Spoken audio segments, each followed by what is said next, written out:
তো প্রথমে গুগল ক্রোমে এসে এনসিপিআই এটা আমরা সার্চ করবো। তো সার্চের পরে প্রথমেই যে ওয়েবসাইটটা আসবে, ঠিক আছে, ওটা আমরা ক্লিক করবো। ক্লিক করে এই যে কাস্টমার বলে যে অপশানটা আছে, ওখানে ক্লিক করার পরে আদার সেটিং যে এটা মার্ক করা আছে এটাই ক্লিক করবেন। ক্লিক করার পর নিচে এখানে চলে আসবে, এখানে আধার নাম্বার দিতে হবে। আবার সেটিংয়ে ক্লিক করলাম, তারপরে ব্যাঙ্কটা সেট করে দেবো, ব্যাঙ্ক অফ ইন্ডিয়া। তারপরে ফ্রেশ শেডিং যেটা আছে, ফ্রেশ শেডিংয়ে ক্লিক করে দিলাম। তারপরে এখানে অ্যাকাউন্ট নাম্বারটা, টার্মস অ্যান্ড কন্ডিশনে ক্লিক করলাম। এবার ক্যাপচার কোডটা লিখতে হবে, সাবমিটে ক্লিক করবো। টার্মস অ্যান্ড কন্ডিশনকে সেটা ওটিপি এসে গেছে, তো আমি দেখে ওটিপিটা মেরে দিই, কনফার্ম।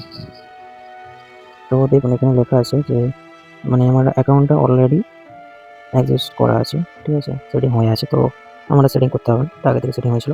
তোমরাও যদি পারো এরকম ধরা ঘরে বসে নিজেরাই করে নিতে পারবে যে